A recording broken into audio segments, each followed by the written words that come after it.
Hello everyone, and a very warm welcome to you all. Before we dive into today's fascinating story, I want to take a quick moment to send my very best wishes to you and your loved ones. Wherever you are in the world, I truly hope you are happy, healthy, and safe.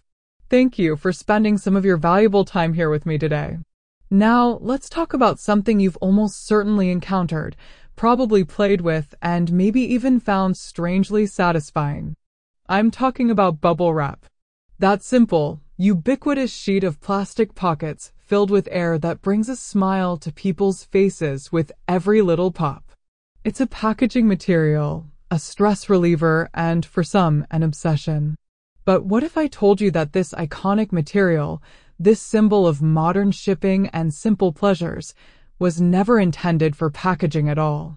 Its origin story is one of the greatest examples of accidental invention, a classic case of a solution looking for a problem. Believe it or not, bubble wrap was originally invented as wallpaper. Our story begins in the year 1957 in a small town in New Jersey, USA. Two engineers, Alfred and Marc Chavannes, had a vision. They weren't thinking about protecting fragile vases or computer monitors. They were dreaming of interior design. Their big idea was to create a new kind of textured wallpaper. This was the post-war era, a time of economic boom and new suburban homes, and there was a market for modern, innovative home products. Their concept was a wallpaper with a textured, three-dimensional surface. They imagined it would be made of plastic, which was the exciting new material of the future, and it would have a bubbly appearance. They thought this unique texture would appeal to the modern aesthetic and become the next big trend in home decor. So, they got to work. They took two shower curtains, both made from a transparent plastic called polyethylene, and sealed them together. But they didn't just glue them flat. They used a heat sealing process that trapped air bubbles between the two layers. This created a sheet of material covered in air-filled pockets. They had successfully created their textured, bubbly plastic sheet. They were thrilled with their invention and promptly filed for a patent, dreaming of revolutionizing the world of interior design. There was just one tiny problem. It was a complete commercial failure. The wallpaper idea simply didn't catch on. The material was plastic, which felt cheap and unconventional compared to traditional wallpapers made of vinyl or paper. It was see-through, which made it terrible for covering walls, and the aesthetic of rows of air bubbles didn't exactly scream high fashion to interior designers or homeowners.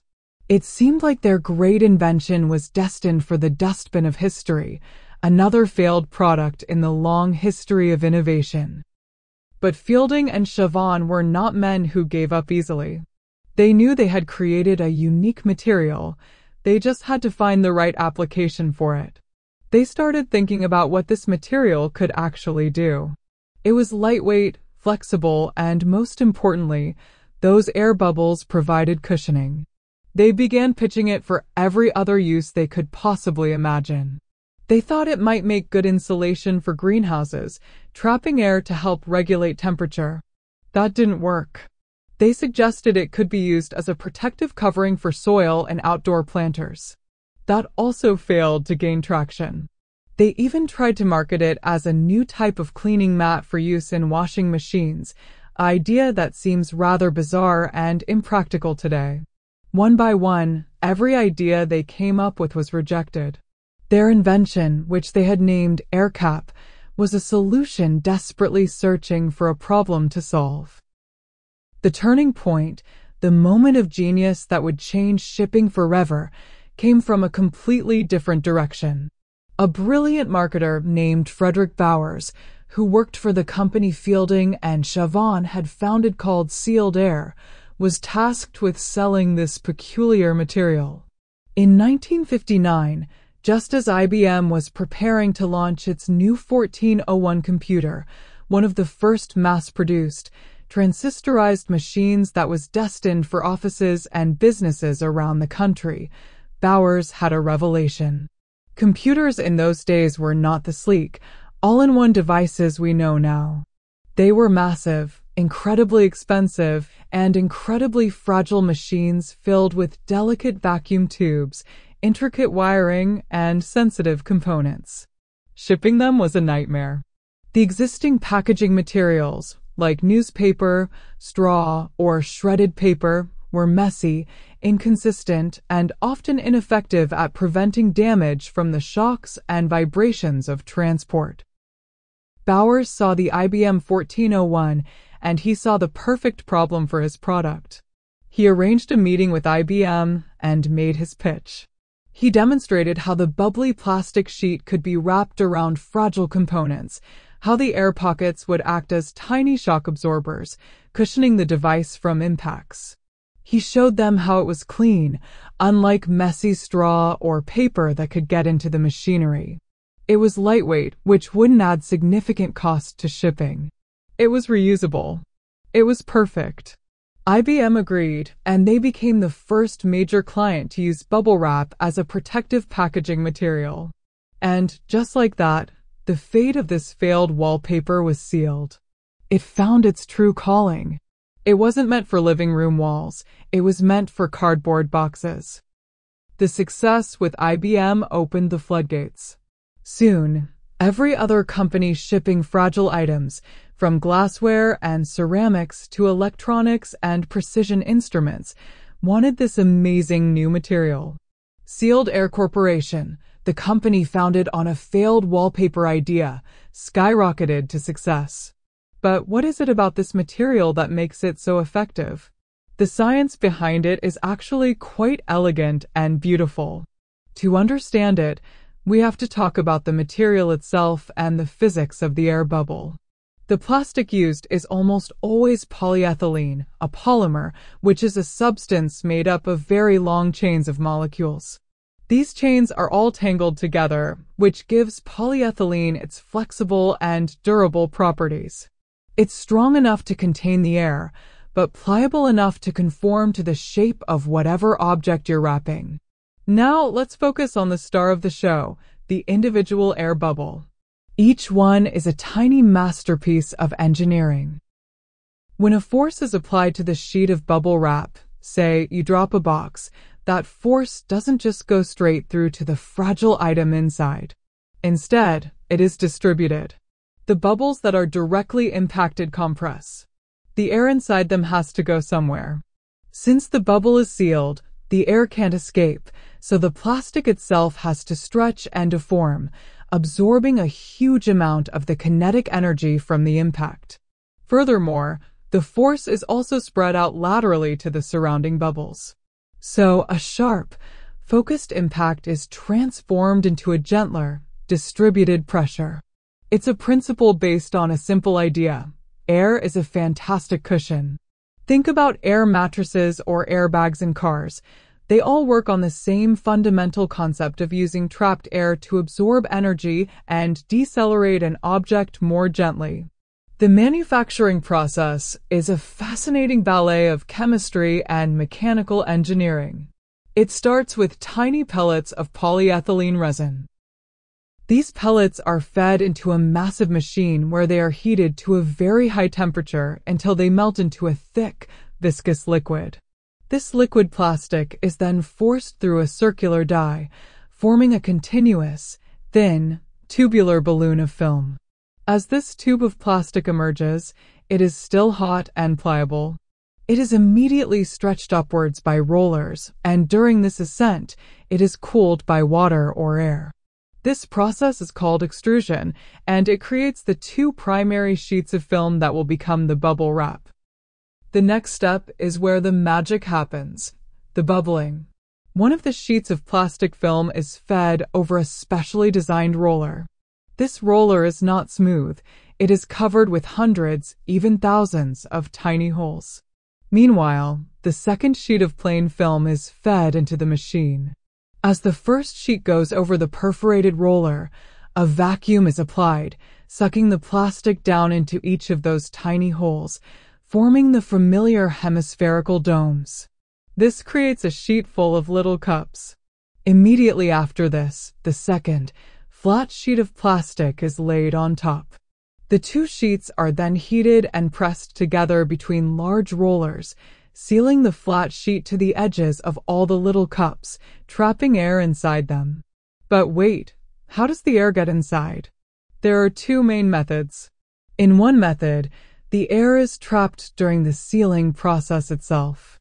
In another, more common method, the plastic is sealed in a special chamber filled with air under pressure. As the two sheets are pressed together, the high-pressure air is forced into the bubbles through tiny vents in the roller. The machine is precisely calibrated to ensure each bubble gets just the right amount of air, not too little that it's flat and useless, and not too much that it's tense and prone to premature popping. The final product is then wound onto gigantic rolls, ready to be cut and shipped to warehouses and businesses all over the world. Of course, not all bubble wrap is created equal. Over the decades, Sealed Air and other companies have developed many different varieties for specific purposes. You have different bubble sizes, from small, quarter-inch bubbles for smaller, lighter items to large, 1-inch or even bigger bubbles for heavier, bulkier objects. The plastic itself can be formulated to be anti-static, which is crucial for packaging sensitive electronic components that could be damaged by a static electricity discharge. There is also bubble wrap with a metallic layer, often aluminum, which adds a thermal insulation property, helping to protect items from temperature extremes during shipping. There's even cohesive bubble wrap that sticks to itself, but not to other surfaces, making it easier to wrap odd-shaped items without needing tape. The innovation never stopped. It just shifted from wallpaper to high-performance protective packaging. But let's be honest, for most people, the primary function of bubble wrap is only half the story. The other half, the irresistible urge to pop those bubbles, is a cultural phenomenon all on its own. There's something deeply, primally satisfying about it. Why is that? Why do people of all ages, from toddlers to grandparents, get such a kick out of deliberately destroying the very thing that makes bubble wrap useful? Psychologists and scientists have looked into this, and there are a few compelling theories. Firstly, it's a sensory experience. The popping sound is sharp and immediate. The feeling under your fingers is a unique combination of resistance and then a sudden give. This provides tactile and auditory feedback that our brains find pleasing. It engages our senses in a simple, direct way. Secondly, and perhaps more importantly, it is incredibly effective for stress relief. The act of popping bubble wrap is a physical outlet for nervous energy or frustration. It's a harmless, controlled way to release tension. You are effectively causing a series of tiny, satisfying destructions without any negative consequences. This feeling of control and release can be very therapeutic. Some studies have even suggested that the repetitive motion and sound can have a mildly meditative effect, helping to focus the mind and block out other, more stressful thoughts. This wasn't an intended feature by Fielding and Chavannes, but it's arguably one of the biggest reasons for the material's place in popular culture. So ubiquitous is this behavior that the company Sealed Air itself, seeing the marketing potential, actually embraced it. They even created a website called Pop It and established Bubble Wrap Appreciation Day on the last Monday of January, a holiday dedicated entirely to the joyful popping of bubble wrap. However, in our modern world, we are increasingly aware of the environmental impact of plastic products. Bubble wrap, being made from polyethylene, a common plastic derived from petroleum, faces serious scrutiny. Plastic pollution is a global crisis, and single-use plastics like packaging materials are a significant part of the problem. Bubble wrap is not easily recyclable in many standard municipal recycling programs.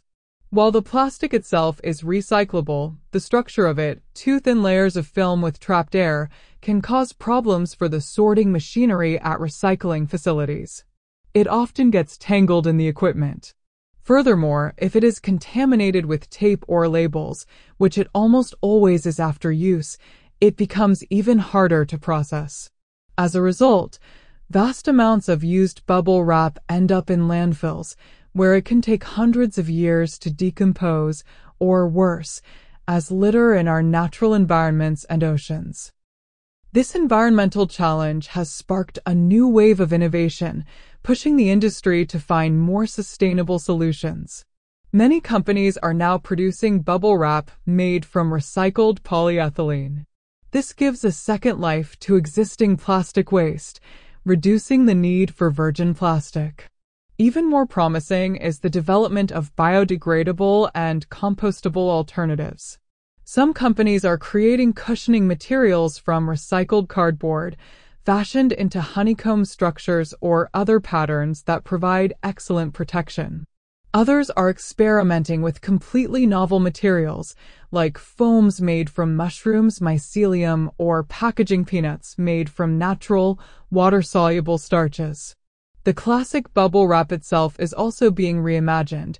You can now find versions made from polylactic acid, a plastic derived from renewable resources like cornstarch or sugarcane, which is designed to break down under industrial composting conditions.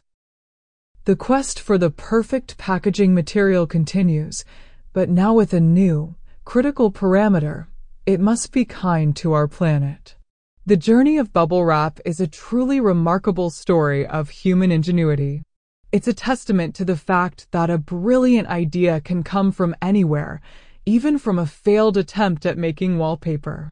It shows us that sometimes the value of an invention isn't in its original purpose, but in a purpose discovered later through creativity and persistence.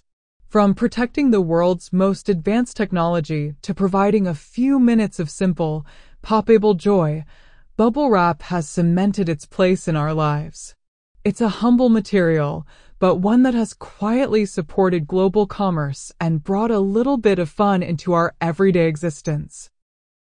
The next time you get a package and hear that familiar crinkle, you'll know you're holding a piece of accidental history, a triumph of engineering, and a worldwide stress relief tool, all sealed up in one transparent, air-filled sheet.